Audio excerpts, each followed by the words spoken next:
আমরা ছোট্ট একটি উল্কাপিণ্ড দেখতে পাই, যেটা কিনা অনেক দ্রুত গতিতে একজন মানুষের গাড়ির গ্লাসের উপরে পড়ে, যেটা অনেক ছোট হওয়ার কারণে কারোই তেমন কোনো ক্ষতি হয় না।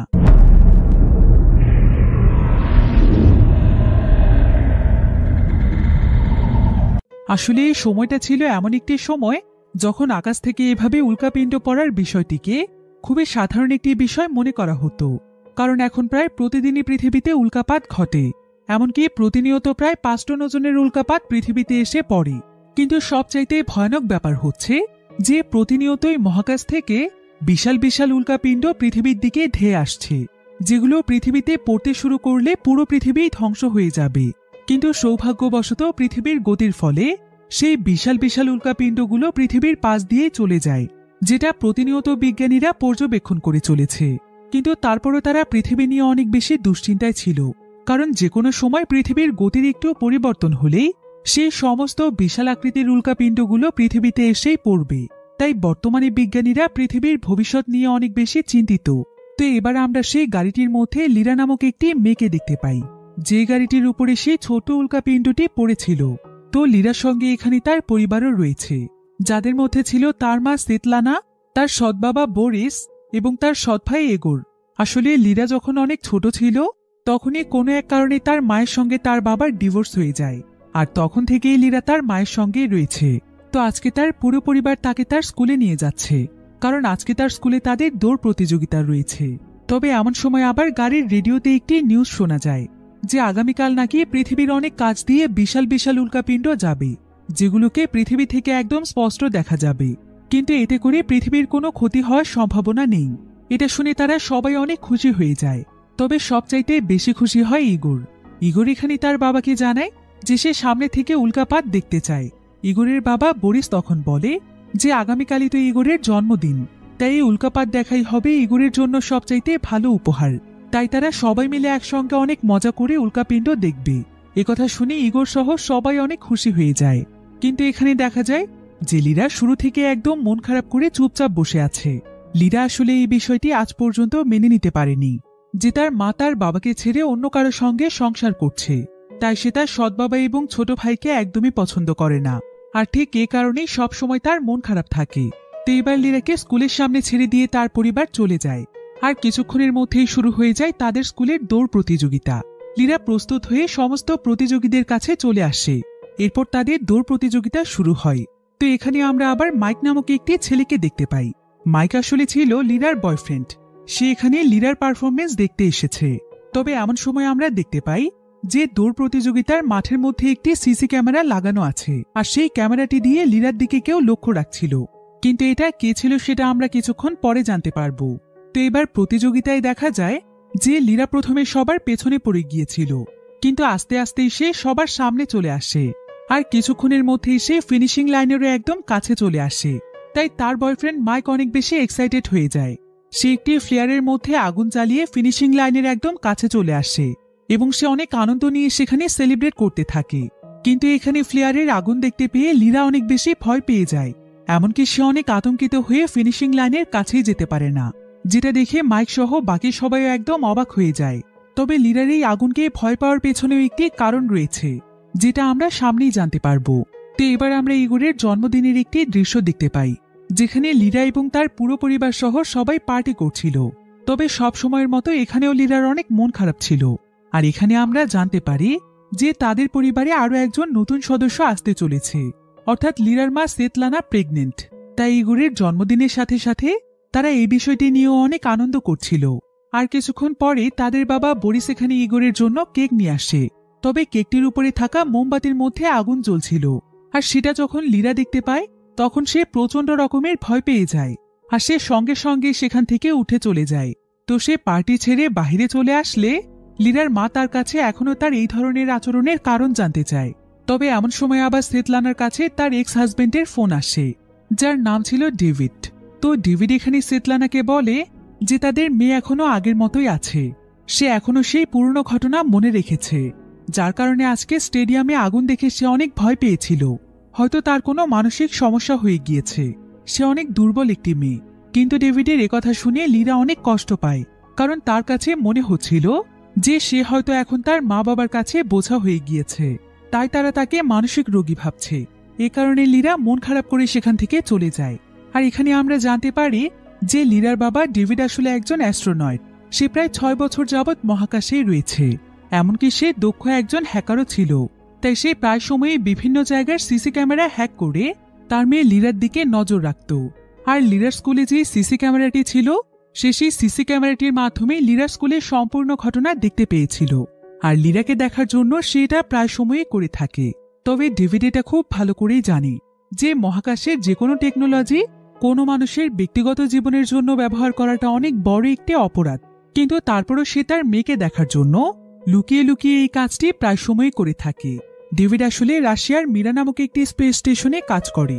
আর সেখানে মূলত তার কাজ হচ্ছে সেখান থেকে প্রতিনিয়ত উল্কাপিণ্ডের গতিবিধির দিকে নজর রাখা। আসলে স্পেস স্টেশনটি ছিল অনেক অত্যাধুনিক প্রযুক্তির একটি স্পেস স্টেশন, যেখানে এআই প্রযুক্তিও যুক্ত করা রয়েছে। এমনকি এআই ভয়েসের মাধ্যমে এখানে নানা ধরনের ইনফরমেশনও পাওয়া যায়। তবে এই এআইয়ের কাজ শুধুমাত্র ইনফরমেশন দেয়াই নয়, এটা মূলত মহাকাশচারীদেরকে উল্কাপিণ্ডের গতিবিধির দিকেও নজর রাখতে অনেক সাহায্য করে। তো ডেভিড এখানে প্রতিদিনের মতোই স্পেস স্টেশনের সবকিছু পর্যবেক্ষণ করছিল। আর তার সবকিছু একদম চেক করা শেষ হয়ে গেলে সে তাদের স্পেসশিপের কমান্ডো অ্যান্টোনোর সঙ্গে দেখা করতে আসে। অ্যান্টোনো তখন তাকে বলে, তোমার ব্যাপারে কিন্তু আমি একটি বিষয় অনেকদিন ধরেই লক্ষ্য করছি, কিন্তু তোমাকে আমি কিছু বলছি না। আমি কিন্তু এটা জেনে গিয়েছি যে তুমি আমাদের স্পেসশিপের টেকনোলজি ব্যবহার করে তোমার মেয়ের দিকে প্রায় সময় নজর রাখো। তুমি কি জানো না যেটা কত বড় অপরাধ? এটার জন্য কিন্তু তোমার অনেক বড় শাস্তি হয়ে যেতে পারে। ডেভিড এতে কিছুটা ভয় পেয়ে যায়। আর সে তাকে জানায় যে সে তার মেয়েকে অনেক ভালোবাসে, তাই মূলত সেই কাজগুলো করেছে। কিন্তু এরপর থেকে সে আর কোনোদিনও এমন কাজ করবে না। তো এমন সময় আবার এমসিসি থেকে তাদের কাছে একটি ভিডিও কল আসে।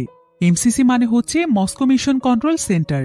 আর সেখান থেকে একজন উচ্চপদস্থ কর্মকর্তা তাদেরকে ফোন করেছে, যার নাম ছিল ফমিন। তো ফমিন এখানে তাদের কাছে আজকের উল্কাপিণ্ডের গতিবিধ সম্পর্কে জানতে চায়। আর এখানে রিয়াভিনট নামক একজন অ্যাস্ট্রোনয়েট বলে যে গতকাল থেকে তারা উল্কাপিণ্ডের গতিবিধির কোনো হিসেব রাখতে পারছে না, কারণ গতকাল থেকেই তাদের স্পেসশিপের সেন্সরে কিছুটা সমস্যা দেখা দিয়েছে। তবে একটি বিষয় সম্পর্কে তাদের কাছে তথ্য আছে যে আগামীকাল ঠিক রাত 8:19 মহাকাশ থেকে প্রচুর পরিমাণে উল্কাপাত প্রশান্ত মহাসাগরের দিকে ধেয়ে যাবে। তবে সেই সমস্ত উল্কাপাতগুলোর মধ্যে পৃথিবীর বায়ুমণ্ডল ভেদ করে পৃথিবীর মধ্যে প্রবেশ করতে পারে, যেটা অনেকটাই দুশ্চিন্তার ব্যাপার। তাই তাদের সবাইকেই প্রস্তুত থাকতে হবে। তবে রিয়াভিনট কিন্তু এই বিষয়টি নিয়ে পুরোপুরিভাবে নিশ্চিত ছিল না। তাই এখন সামনে কে হতে পারে সেটা কোনোভাবেই ধারণা করা যাচ্ছে না। তো এরপর আমরা পৃথিবীতে লীরাকে দেখতে পাই। লীরা মন খারাপ করে একটি নদীর কাছে বসেছিল, কিন্তু ঠিক এমন সময় তার কাছে তার বয়ফ্রেন্ড মাইক আসে। আর মাইক এখানে লীরার মন খারাপ দেখে নানাভাবে তার মন ভালো করার চেষ্টা করে। মাইকের আবার একটি হাত ছিল রোবোটিক হাত। তো সে এখানে লীরাকে তার সেই রোবোটিক হাতটির সাহায্যে নানা ধরনের অঙ্গভঙ্গি করে শেষমেশ তাকে হাসিয়েই ফেলে। আসলে ছোটবেলায় মাইক যখন একবার আতশবাজি নিয়ে খেলছিল, তখনই একটি দুর্ঘটনার কারণে সে তার একটি হাত হারিয়ে ফেলেছে। তো আজকেও আকাশে বিভিন্ন নক্ষত্রেরা জ্বলজ্বল করছিল। আর এখানে লীরার একটি উজ্জ্বল নক্ষত্রের দিকে চোখ পড়ে, যেটা দেখে সঙ্গে সঙ্গে লীরার তার বাবার কথা মনে পড়ে যায়। কারণ আজকে প্রায় 6টি বছর হতে চলেছে যে সে তার বাবাকে একবারের জন্য দেখেনি। তো লীরা এখানে মাইকের সঙ্গে এসব বিষয়ে অনেক গল্প করে, যার ফলে তার মন কিছুটা ভালো হয়ে যায়। এরপর রাতের বেলা সে তার বাড়িতে ফিরে আসে। আর বাড়িতে এসে এসে দেখতে পায় যে তার ছোট ভাই ইগোরের অনেক মন খারাপ। লীরা তখন ইগোরের কাছে তার মন খারাপের কারণ জানতে চায়। ইগোর তখন তাকে জানায় যে কালকে নাকি উল্কাপাত হওয়ার কথা। তবে হঠাৎ করেই তার বাবা বরিসের অনেক জরুরি একটি কাজ পড়ে গিয়েছে, তাই কালকে সে তাকে আর উল্কাপাত দেখাতে নিয়ে যেতে পারবে না। এই কারণে সে মন খারাপ করে বসে আছে। আর ইগোরের এতটা মন খারাপ দেখতে পেয়ে লীরার অনেক খারাপ লাগে। লীরা তখন ইগোরকে তার একটি প্রিয় দূরবীন দিয়ে দেয়, যেটা তার বাবা ডেভিড তাকে দিয়েছিল। এরপর সে ইগোরকে সেই উঁচু কনস্ট্রাকশন বিল্ডিংটি দেখিয়ে বলে যে সেই বিল্ডিং এর উপরে দাঁড়িয়ে এই দূরবীনটির মাধ্যমে খুব সহজেই উল্কাপাত একদম পরিষ্কারভাবে দেখা যাবে। ইগোর এতে অনেক খুশি হয়ে যায়। এরপর আমরা লীরার শরীরে অনেকগুলো পোড়া দাগ দেখতে পাই, যেটা ছোটবেলায় তার সঙ্গে ঘটে যাওয়া সেই দুর্ঘটনার ফলে হয়েছে। তো এবার লীরা সেখানে মন খারাপ করে একদম চুপচাপ বসে থাকে। আর এমন সময় লীরার তার ছোটবেলার কথা মনে পড়ে যায়, যখন সে তার বাবার সঙ্গে খুব সুন্দর কিছু মুহূর্ত কাটিয়েছিল। এ সময় লীরার বয়স ছিল মাত্র 9 বছর। লীরা একটি দূরবীনের সাহায্যে আকাশের অনেক দূরের দৃশ্য দেখছিল। তো এরপর সে তার বাবাকে জিজ্ঞাসা করে, আচ্ছা বাবা, তুমি কি এত দূরের আকাশে চলে যাবে? তবে তুমি খুব বেশি দূরে যেও না, ঠিক আছে বাবা? না হলে তো আমি তোমাকে এই দূরবীন দিয়ে দেখতেই পাবো না। এদিকে আবার আমরা ডেভিডকে দেখতে পাই। ডেভিডেরও এখানে তার মেয়ের কথা খুবই মনে পড়ছিল, তাই সে লিরার ছোটবেলার কয়েকটি ভিডিও ফুটেজ দেখছিল। আর এই ভিডিওগুলো দেখতে দেখতে সে অনেক বেশি ইমোশনাল হয়ে যায়। আসলে তার অনেক সুন্দর একটি পরিবার ছিল। সে লিরা এবং তার ওয়াইফ সেতলানাকে নিয়ে অনেক সুন্দরভাবেই জীবন কাটাচ্ছিল। কিন্তু হঠাৎ করে তার এবং তার ওয়াইফের মধ্যে কিছু বিষয় নিয়ে ভুল বোঝাবুঝির কারণে তাদের বিচ্ছেদ হয়ে যায়। আসলে সে তার জীবনে এমন একটি ভুল করে ফেলেছে যেটার জন্য এখনো সে অনেক আফসোস করে। তবে তার ভুলটি আসলে কি ছিল সেটা আমরা পরে জানতে পারবো।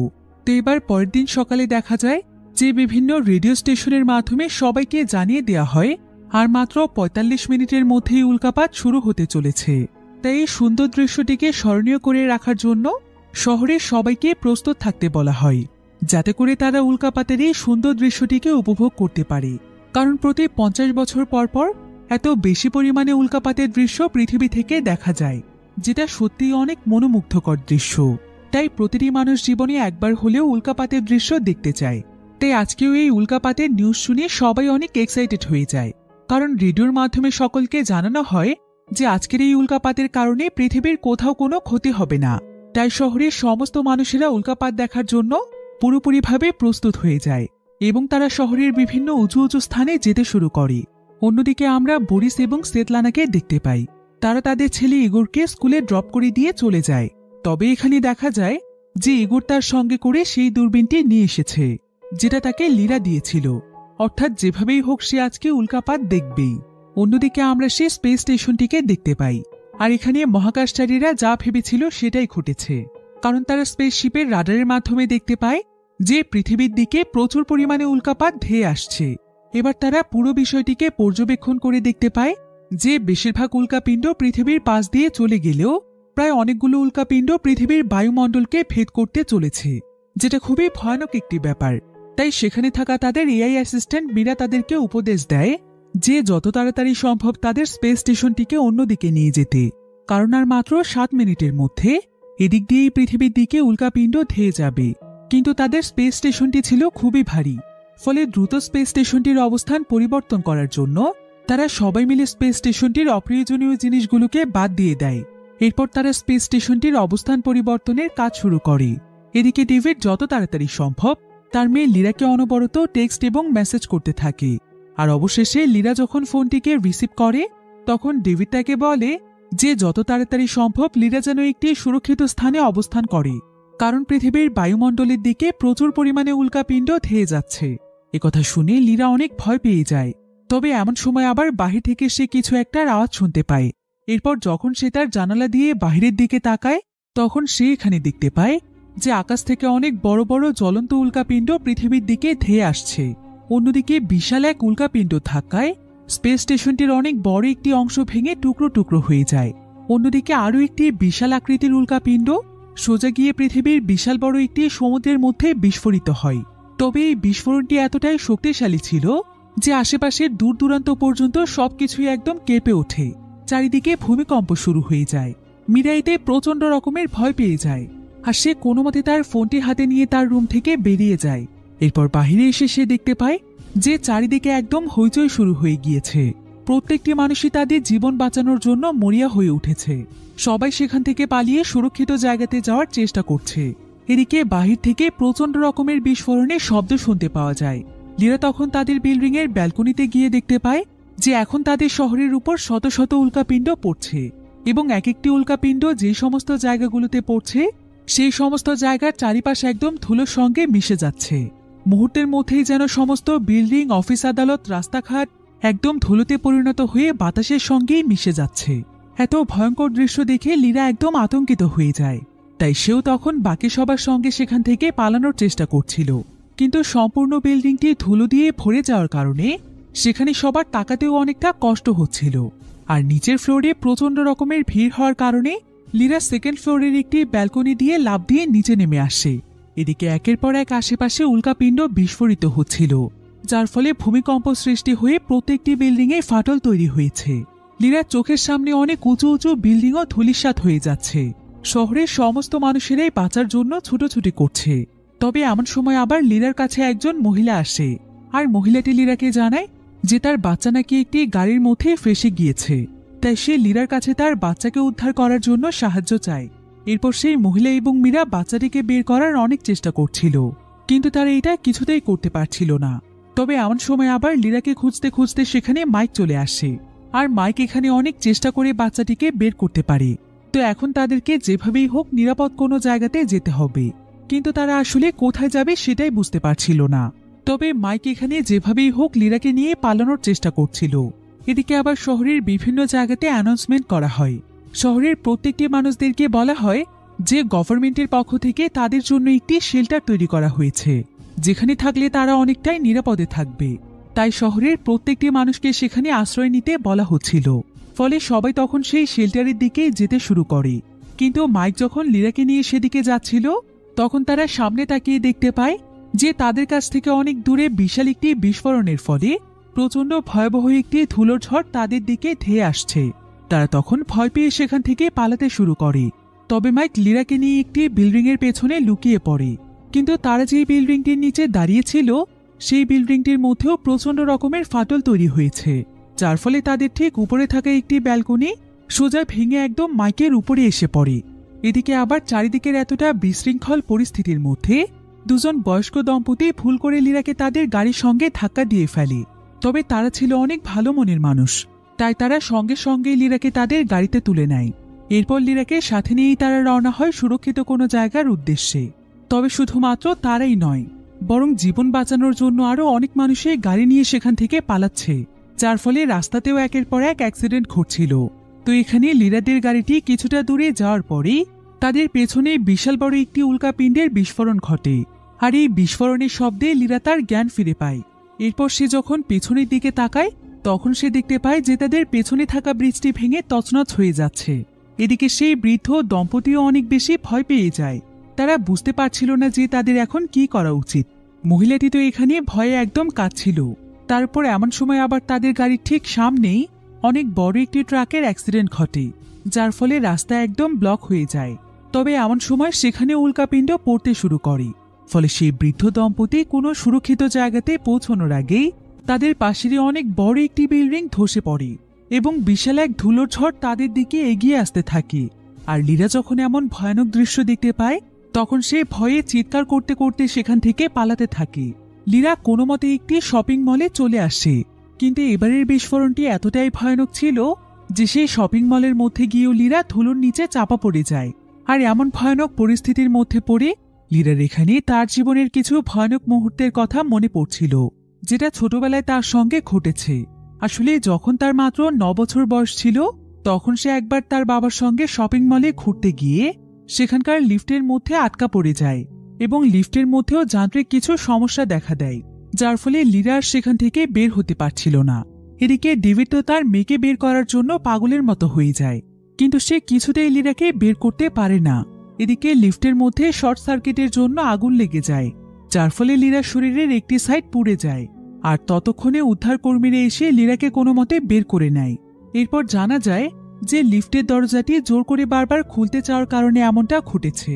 আগুন লেগে লীরার শরীর পুড়ে গিয়েছে, যেটা ডেভিড না বুঝেই করেছিল।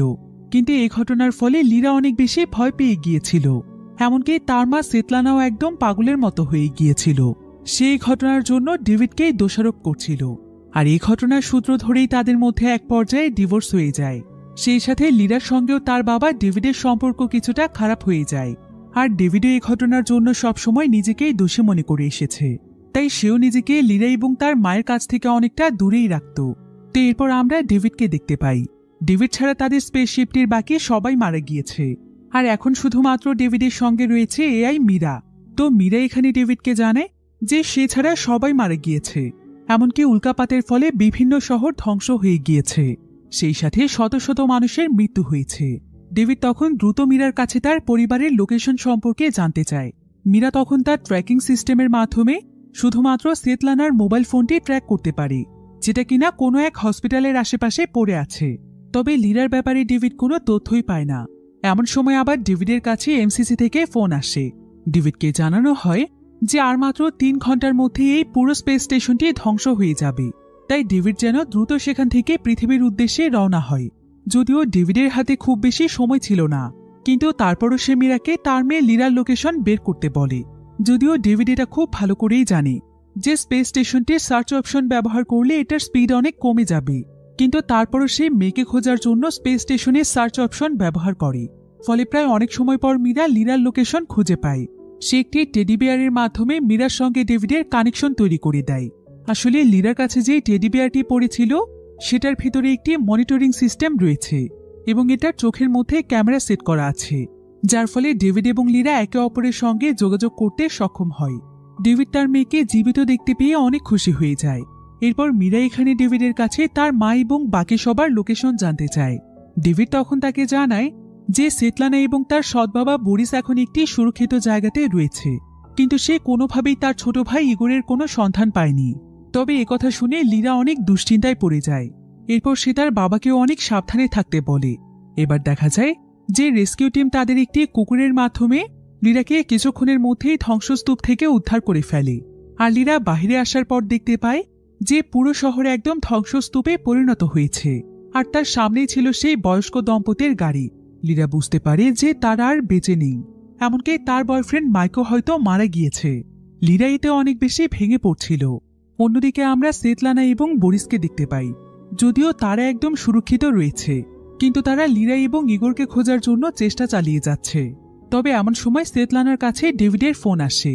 ডেভিড তখন লিরার সঙ্গেও তাকে যুক্ত করে দেয়। সেতলানা জানায় যে তারা এখন পর্যন্ত ডেভিডকে কোথাও খুঁজে পায়নি। আর এমন সময় বরিস এসে বলে যে ইগোরদের স্কুলের প্রত্যেকটি স্টুডেন্টদেরকে এই সুরক্ষিত হসপিটালটিতে নিয়ে আসা হয়েছে, কিন্তু কোথাও ইগোরের নাম নেই। তবে এখানে লিরার মনে পড়ে যায় যে ইগোর তো আজকে স্কুলেই যায়নি, কারণ লিরা তাকে যেই দূরবীনটি দিয়েছিল সেটা নিয়ে উল্কাপাত দেখার জন্য তাদের শহরের সবচাইতে উঁচু বিল্ডিংয়ে তার যাওয়ার কথা। আর সেই বিল্ডিংটি ছিল লিরার কাছ থেকে কিছুটা দূরে। তবে বিল্ডিংটিতে প্রচুর পরিমাণে ফাটল তৈরি হয়েছে, তাই লিরা ইগোরকে খুঁজতে সেখানে যেতে চায়। যদিও তার বাবা তাকে বারবার নিষেধ করছিল, কিন্তু লিরা তার কোনো কথা না শুনে তার ভাইকে খুঁজতে সেখানে চলে যায়। আর এমন সময় স্পেস স্টেশনের পাওয়ার শেষ হয়ে যাওয়ার কারণে লিরার সঙ্গে তার বাবার কানেকশন কেটে যায়। এদিকে এআই অ্যাসিস্ট্যান্ট মীরা ডেভিডকে জানায় যে তার কাছে আর মাত্র 2 ঘন্টা সময় রয়েছে, তাকে পৃথিবীতে ফিরতে হবে। কিন্তু ডেভিড চাইছিল যে সে তার মেয়েকে যেভাবেই হোক সুরক্ষিত জায়গাতে পৌঁছে দেবে। তো এখন এই স্পেস স্টেশনের পাওয়ার ফিরিয়ে আনার একটি মাত্র উপায় রয়েছে, সেটা হলো তাকে স্পেসশিপ থেকে বাইরে গিয়ে ম্যানুয়ালি তার কানেকশন করে দিতে হবে। কিন্তু এতে জীবনের অনেক ঝুঁকি রয়েছে। তবে ডেভিড এখানে কোনো কিছুর পরোয়া না করে একটি স্পেস স্যুট পরে স্পেসশিপ থেকে বেরিয়ে যায়। সে তার সঙ্গে করে একটি পাওয়ার ক্যাবলে এনেছে। তবে মীরা এখানে বারবার তাকে তার স্পেস স্যুটের ত্রুটি সম্পর্কে বলছিল, কিন্তু ডেভিড কোনো কিছুর পরোয়া না করে সে পাওয়ার ক্যাবলটিকে একটি ব্যাটারির সঙ্গে কানেকশন করে দেয়। অন্যদিকে আমরা লিরাকে দেখতে পাই। লিরা সেই উঁচু বিল্ডিংটির একদম সামনে চলে এসেছে। তবে এখানে সে দেখতে পায় যে সেই বিল্ডিংটির অনেক ছোটখাটো অংশ ভেঙে ভেঙে নিচে পড়ছে, অর্থাৎ যে কোনো সময় বিল্ডিংটি ধসে পড়তে পারে। কিন্তু লিরা কোনো মতে তার মনের মধ্যে সাহস জুগিয়ে সোজা তার ভাইকে উদ্ধার করতে বিল্ডিংটির ভেতরে চলে যায়। লিরা পাগলের মতো ইগোরকে খুঁজছিল। এরপর সে বিল্ডিংটির একটি ফাঁকা জায়গাতে এসে অনেক জোরে জোরে চিৎকার করে ইগোরকে ডাকতে থাকে। যদিও লিরাকে দেখে মনে হতো যে লিরা হয়তো ইগোরকে পছন্দ করে না, কিন্তু এখানে পরিষ্কারভাবে বোঝা যাচ্ছে যে লিরা আসলে ইগোরকে কতটা ভালোবাসে। তো এবার কিছুক্ষণ পরেই মীরা দেখতে পায় যে ইগোর সেই বিল্ডিং এর উঁচু একটি জায়গাতে চুপচাপ বসে আছে। সে তখন তাড়াতাড়ি করে ইগোরকে নিচে লাফ দিতে বলে, আর ইগোর ভয়ে ভয়ে সেখানে লাফ দিলে লিরা তাকে কোনো মতে ধরে ফেলে। অন্যদিকে ডেভিড অনেক চেষ্টা করার পর কোনো মতে লিরার সেই টেডি বিয়ারের মাধ্যমে তাদের সঙ্গে কানেকশন তৈরি করে ফেলে। এরপর ডেভিড লিরাকে জানায় যে তারা এখন যেই বিল্ডিংটির মধ্যে রয়েছে সেটা কিছুক্ষণের মধ্যেই ধসে পড়বে, তাই যত তাড়াতাড়ি সম্ভব লিরা যেন ইগোরকে নিয়ে সেখান থেকে বেরিয়ে যায়। আর তাদের জন্য এখন বিল্ডিংটির সবচাইতে সুরক্ষিত রাস্তা হচ্ছে বিল্ডিংটির মাঝখানের একটি অংশ, কারণ একমাত্র এটাই হচ্ছে বিল্ডিংটির সবচাইতে মজবুত একটি জায়গা যেখানে এখন পর্যন্ত কোনো উল্কাপিণ্ড পড়েনি। তো লিরা ইগোরকে নিয়ে বিল্ডিংটির মাঝখানের অংশে গিয়ে দেখতে পায় যে এখন তাদেরকে অনেক গভীর একটি জায়গা দিয়ে এখান থেকে বের হতে হবে। তাই লিরার অনেক ভয় লাগছিল, কিন্তু ইগোরের সামনে লিরা সেটা প্রকাশ করে না, বরং সেই ইগোরকে তার মনে সাহস রাখতে বলে। এরপর সেই ইগোরকে তার পিঠে উঠিয়ে নেয়। আর তার বাবা ডেভিড তাকে ঠিক যেভাবে যেভাবে বলছিল লীরা ইগোরকে নিয়ে আস্তে আস্তে ঠিক সেভাবেই নামার চেষ্টা করছিল, কিন্তু দুর্ভাগ্যবশত লীরার কাছ থেকে সেই টেডি বেয়ারটি নিচে পড়ে যায়, যার ফলে ডেভিডের সঙ্গে তার যোগাযোগ বিচ্ছিন্ন হয়ে যায়। ডেভিড এতে প্রচণ্ড রকমের আতঙ্কিত হয়ে পড়ে, কারণ আর মাত্র কিছুক্ষণের মধ্যেই এই পুরো বিল্ডিংটি ধসে পড়বে। কিন্তু অন্যদিকে দেখা যায় যে লীরা অনেক চেষ্টার পর ইগোরকে নিয়ে নিচে আসতে পেরেছে। এরপর সে কোনো মতে তার ভাইকে নিয়ে সেখান থেকে বেরিয়ে যায়, তার একটি শপের মধ্যে এসে আশ্রয় নেয়। আর ইগোর এখানে লীরার কাছে জানতে চায় যে সে কি এই টেডি বিয়ারটির মাধ্যমে তার বাবার সঙ্গে কথা বলছে। লীরা জানায় যে হ্যাঁ, তার বাবা যে কোনো ডিভাইসের সঙ্গে কানেকশন তৈরি করতে পারে। তো এই শপটিতে কিছুক্ষণ বিশ্রাম নেওয়ার পর তারা দুই ভাই বোন সেখান থেকে বেরিয়ে আসে। তবে তারা বাইরে এসে দেখতে পায় যে এখানে একের পর এক বিল্ডিং ধসে পড়ার কারণে পুরো শহরে ধুলোর কুয়াশা তৈরি হয়েছে, যার ফলে আশেপাশের কোনো কিছুই ঠিকমতো দেখা যাচ্ছে না। তবে এমন সময় তারা সেখানে একটি কার দেখতে পায়, যেটার মধ্যে লাইট জ্বলছিল এবং বিপ সাউন্ড হচ্ছিল। তো তারা সেই গাড়িটির কাছে গিয়ে দেখতে পায় যে গাড়িটির ভেতরে আসলে কেউই নেই। এমন সময় আবার আরও একটি কারের মধ্যে একইভাবে বিপ সাউন্ড বেজে ওঠে, আর এই কারটিকে দেখে মনে হচ্ছিল যে এটা হয়তো তাদেরকে সুরক্ষিত কোনো রাস্তা দেখাচ্ছে।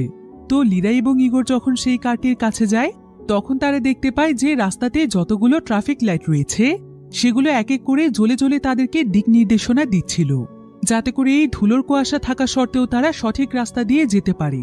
লীরা এতে বুঝতে পারে যে আসলে এই কাজটি তার বাবাই করছে। সে ইগোরকে নিয়ে যেন সুরক্ষিত জায়গাতে পৌঁছতে পারে, তাই তার বাবা স্পেস স্টেশনে সিস্টেম ব্যবহার করে এমনটা করছে। এমন সময় লীরা সেখানে একটি সিসি ক্যামেরাও দেখতে পায়। সে বুঝতে পারে যে এই ক্যামেরাগুলোর মাধ্যমেই তার বাবা তাদের দিকে নজর রাখছে। তো এবার ডেভিডের দেয়া সিগন্যালের মাধ্যমে তারা রাস্তা দিয়ে চলতে চলতে এক পর্যায়ে তারা অনেক উঁচু একটি জায়গাতে পৌঁছে যায়। তারা বুঝতে পারে যে এটা হচ্ছে একটি সুরক্ষিত স্থান, অর্থাৎ এখন হয়তো তাদের আর কোনো ভয় নেই। তাই ডেভিড অনেক খুশি হয়ে যায়। এরপর সে নিজ স্পেস স্টেশনে সবকিছু রেডি করতে থাকে, যাতে করে খুব শীঘ্রই সেও পৃথিবীর উদ্দেশ্যে রওনা হতে পারে। এদিকে লীরা হঠাৎ করে অনেক জোরে একটি বিস্ফোরণের আওয়াজ শুনতে পায়। এরপর সে পেছনে তাকিয়ে দেখতে পায় যে ভয়ানক এক বিস্ফোরণের স্রোত এসে ইগোরকে ছুঁড়ে ফেলে দেয়। লীরা এতে অনেক ভয় পেয়ে যায়, আর সে তাড়াতাড়ি করে ইগোরের কাছে গিয়ে তাকে সামলে নেয়। লীরা দেখতে পায় যে ইগোর তার মাথায় অনেক আঘাত পেয়েছে।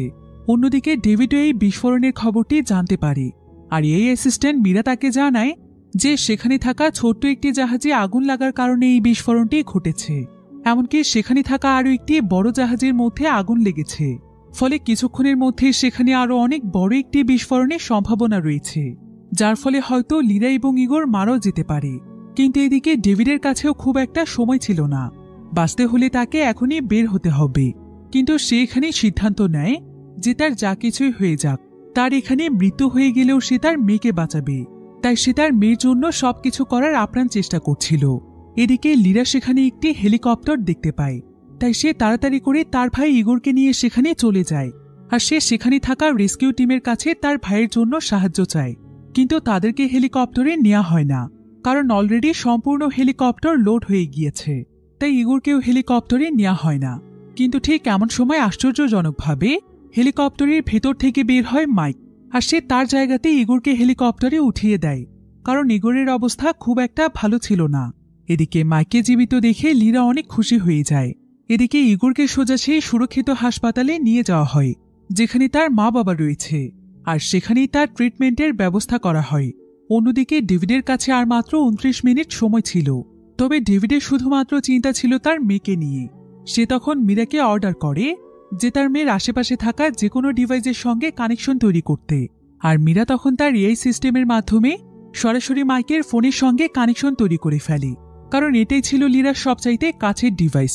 এবার ডেভিড মাইক এবং লীরাকে জানায় যে তাদের অনেক কাছে অবস্থিত বিশাল বড় একটি জাহাজে আগুন লেগেছে, আর সেটা কিছুক্ষণের মধ্যেই এমনভাবে বিস্ফোরিত হবে যে এতে করে সেখানকার সমস্ত মানুষ মারা যেতে পারে। তাই ডেভিড তাদের দুজনকে যেভাবেই হোক একটি বাংকার খুঁজে বের করতে বলে, কারণ এটাই ছিল তাদের বাঁচার একমাত্র উপায়। কিন্তু লীরা এখানে নিজের জীবনের কথা ভাবছে না। তার চিন্তা হচ্ছে যে সেই বিস্ফোরণ ঘটলে তো এখানকার সবাই মারা যাবে। তাই লীরা চাইছিল সবাইকে বাঁচাতে। মাইক তখন লীরাকে বলে যে তাদের যেভাবেই হোক সেই জাহাজের আগুন নেভাতে হবে। তাই লীরা এবং মাইক তখন সেই জাহাজের ভেতরে যেতে চায়, আর যেভাবেই হোক সেখানকার আগুন নেভাতে চায়। কিন্তু ডেভিড এটা জানতে পেরে অনেক চিন্তিত হয়ে পড়ে। সে তখন লীরাকে বলে, তুমি তো সামান্য দেশলাইয়ের আগুন দেখলেই ভয় পেয়ে যাও, তাহলে জাহাজের এত বিশাল আগুনকে তুমি কিভাবে মোকাবেলা করবে? তাই তোমার উচিত যেভাবেই হোক সেখান থেকে পালিয়ে যাওয়া, কারণ তুমি চাইলেও আগুন নেভাতে পারবে না, বরং এতে করে তোমার জীবন চলে যাবে। কিন্তু এখানে আবার লীরা অতীতের একটি ফ্ল্যাশব্যাক দেখতে পায়, যেখানে দেখা যায় যে লীরার শরীরে যখন লিফটের মাধ্যমে আগুন লেগে গিয়েছিল তখন তার বাবা ভয় পেয়ে তাকে না বাঁচিয়ে সেখান থেকে পালিয়ে গিয়েছিল। একথা মনে পড়তে লীরার তার বাবার প্রতি অনেক ঘৃণা হচ্ছিল, তাই সে সঙ্গে সঙ্গে রাগ করে তার ফোনটিকে পানিতে ফেলে দেয়। এতে ডেভিড একদম অস্থির হয়ে পড়ে, কারণ সে এখন চাইলেও লীরার সঙ্গে আর কথা বলতে পারবে না। তবে ডেভিড এখানে নিজেকে অনেক অপরাধী মনে করছিল। তার কাছে মনে হচ্ছিল যে সে তো ছোটবেলায় একবার তার মেয়েকে বাঁচাতে পারেনি, আর আজকেও সে শত চেষ্টা করেও হয়তো ব্যর্থ হতে চলেছে। তার হয়তো বাবা হওয়ার মতো কোনো যোগ্যতাই নেই। অন্যদিকে আমরা লীরা এবং মাইককে দেখতে পাই, তারা ছোট্ট একটি বোটে করে সেই বড় জাহাজটির দিকে যাচ্ছে, যেখানে ভয়াবহভাবে আগুন ছড়িয়ে পড়ছে। তবে মাইক এখানে লীরাকে বুঝিয়ে বলে যে তার বাবা আসলে অনেক ভালো একজন মানুষ, আর সে শুধুমাত্র তাকে বাঁচানোর জন্যই কত কিছু করছে। তার বাবা তাকে ভালোবাসে বলে এমনটা করছে। তবে এসব কথা শুনে লীরা একদম চুপচাপ থাকে। এরপর তারা দুজন কোনোমতে সেই জাহাজটির মধ্যে উঠে পড়ে। তারা দেখতে পায় যে এখনো সম্পূর্ণ জাহাজে আগুন লাগেনি, তাই তারা দ্রুত জাহাজের ভেতরে চলে যায়। কিন্তু আগুনটি আসলে কোন জায়গাতে লেগেছে সেটা তারা খুঁজেই পাচ্ছিল না। তবে অনেক সময় ধরে খোঁজাখুঁজির পর তারা আগুনের উৎস খুঁজে পায়, কিন্তু জাহাজের একটি রুমের মধ্যে অনেক জ্বলন্ত আগুন দেখতে পেয়ে লীরা সঙ্গে সঙ্গে অনেক আতঙ্কিত হয়ে পড়ে। তাই সে দ্রুত মাইককে তার সেই টেডি বিয়ারটি ঠিক করতে বলে। আর মাইকও এখানে টেডি বিয়ারটি ঠিক করার সঙ্গে সঙ্গে ডেভিড তার এআই অ্যাসিস্ট্যান্ট মীরার মাধ্যমে লীরার সঙ্গে আবারও যোগাযোগ করে ফেলে। ডেভিড তার মেয়েকে আবারও দেখতে পেয়ে অনেক খুশি হয়ে যায়, কিন্তু এখন অন্য ব্যাপারে কথা বলার মতো কোনো সময় ছিল না। তাই সে প্রথমে লীরাকে আগে শান্ত হতে বলে। এরপর সে মাইককে বলে যে চারিদিক থেকে আগুন এখন তাদেরকে ঘিরে ফেলেছে, তবে তাদের কোনো ভয় নেই। তাদের সামনেই রয়েছে একটি অগ্নি নিয়ন্ত্রণ কক্ষ। এবার ডেভিড তাদেরকে ইনস্ট্রাকশন দিয়ে সেই অগ্নি নিয়ন্ত্রণ কক্ষে নিয়ে যায়, যেখানে আগুন নিয়ন্ত্রণের জন্য অনেকগুলো ফায়ার এক্সটিংগুইশার রয়েছে। কিন্তু মাইক যখন সেই রুমটির কাছে যায় তখন সেখানে একটি বিস্ফোরণের ফলে মাইক একদম আহত হয়ে যায়, আর লীরাও এতে প্রচণ্ড রকমের ভয় পেয়ে যায়। এটা দেখে ডেভিডও অনেক বেশি আতঙ্কিত হয়ে পড়ে, কারণ এখন লীরাকেই কিছু একটা করতে হবে, তা না হলে তারা দুজনই মারা যাবে। কিন্তু ডেভিড বুঝতে পারছিল না যে সে লীরাকে কিভাবে সাহায্য করবে। তবে এমন সময় তার মাথায় একটি আইডিয়া আসে। আসলে মাইকের যে রোবোটিক হাতটি রয়েছে, ডেভিড মীরার মাধ্যমে সেই হাতটিকে তার নিয়ন্ত্রণে নিয়ে আসে। এরপর ডেভিড এই হাতটির মাধ্যমে তার মেয়ের হাতটিকে অনেক শক্ত করে চেপে ধরে, আর এতগুলো বছর পর মেয়ের হাতটিকে ধরতে পেরে ডেভিড অনেক ইমোশনাল হয়ে যায়। এরপর সে লীরার কাছে ক্ষমা চায়, আর সে লীরাকে বলে যে লীরা যখন সেই লিফটের মধ্যে পড়ে গিয়েছিল তখন সে সেই দৃশ্যটি কিছুতেই মেনে নিতে পারছিল না, তাই সে কোনো কিছু বুঝতে না পেরে সেখান থেকে চলে গিয়েছিল। কিন্তু আজকে সে লীরার কাছে তাকে বাঁচানোর একটি সুযোগ চায়, কারণ এটা করতে পারলে হয়তো আজকে সে নিজেকে ক্ষমা করতে পারবে। ডেভিড লীরাকে আরও জানায় যে লীরার সঙ্গে তার আর কোনোদিনও দেখা হবে না, কারণ তার স্পেসশিপটি পৃথিবীর বায়ুমণ্ডলে প্রবেশ করতেই যাচ্ছে। এটা কিছুক্ষণের মধ্যেই বিস্ফোরিত হয়ে যাবে, তাই লীরা যেন তাকে ক্ষমা করে দেয়। কিন্তু একথা জানতে পেরে লীরা অনেক ভেঙে পড়ে, আর সে কাঁদতে কাঁদতে তার বাবাকে বলে যে সে তার বাবার সঙ্গে অভিমান করলেও সে তাকে কোনোদিনও ঘৃণা করেনি। সে ছোটবেলা থেকে এখন পর্যন্ত তাকে অনেক বেশি ভালোবাসে। এটা শুনে ডেভিড তার মনে অনেক শান্তি অনুভব করে। তো এবার ডেভিডের ইনস্ট্রাকশন পেয়ে লীরা তার সামনে থাকে একটি ফায়ার স্যুট পরে নেয়। ফলে লীরা আগুনের উপর দিয়ে হেঁটে জাহাজের বিশাল বড় একটি পাইপলাইনের কাছে চলে যায়, আর সে তার বাবার শেখানো নিয়ম অনুযায়ী পাইপলাইনটিকে কোনো মতে চালু করে দেয়। আসলে এই পাইপলাইনটি সমুদ্রের পানি টেনে জাহাজের ভেতরে নিয়ে আসে, যার ফলে জাহাজের মধ্যে এবার প্রচুর পরিমাণে পানি প্রবেশ করতে শুরু করে এবং আস্তে আস্তে সম্পূর্ণ আগুন নিয়ন্ত্রণে চলে আসে, যেটা দেখে ডেভিড একদম নিশ্চিন্ত হয়ে যায়। এরপর সে তার মৃত্যু হবে জেনেও একদম রিল্যাক্সে বসে মৃত্যুর জন্য প্রস্তুত হয়ে যায়, কারণ অবশেষে সে তার মেয়েকে বাঁচাতে পেরেছে। তবে এখন অলরেডি তার স্পেস স্টেশনে আগুন লেগে গিয়েছে। অন্যদিকে দেখা যায় যে কিছুক্ষণের মধ্যেই মাইকের জ্ঞান ফিরে এসেছে। তো লীরা যখন মাইককে নিয়ে বাইরে আসে তখন সে আকাশের দিকে তাকিয়ে দেখতে পায় যে তার বাবার স্পেসশিপটি একদম পৃথিবীতে এসে টুকরো টুকরো হয়ে গিয়েছে, অর্থাৎ তার বাবা তাকে বাঁচাতে গিয়ে নিজের জীবন দিয়ে দিয়েছে। এবার পরের দৃশ্যে দেখা যায় যে লীরা এখন তার পরিবারের কাছে চলে এসেছে, আর সে এখানে আজকে প্রথমবারের মতো তার সৎ বাবাকে জড়িয়ে ধরে, অর্থাৎ সে বরিসকে এখন তার বাবা হিসেবে মেনে নিয়েছে। এতে সেতলানা অনেক খুশি হয়, কারণ এখন তাদের পরিবারটি একদম পরিপূর্ণ। আর এই ভয়ানক উল্কাপিণ্ডের হাত থেকে তাদের পরিবারের সবাই সার্ভাইভ করতে পেরেছে, তারা নতুন এক জীবন ফিরে পেয়েছে। এটাই ছিল তাদের পরিবারের জন্য সবচাইতে বড় পাওয়া। আর এভাবেই খুব সুন্দর একটি মুহূর্তের মধ্য দিয়ে গল্পটি এখানেই শেষ হয়ে যায়। তো গল্পটি কেমন লেগেছে সেটা আমাকে কমেন্ট করে জানাতে ভুলবেন না। যদি ভালো লেগে থাকে তবে ভিডিওটিতে একটি লাইক দিন এবং চ্যানেলটিকে সাবস্ক্রাইব করে আমার পাশেই থাকুন। ধন্যবাদ।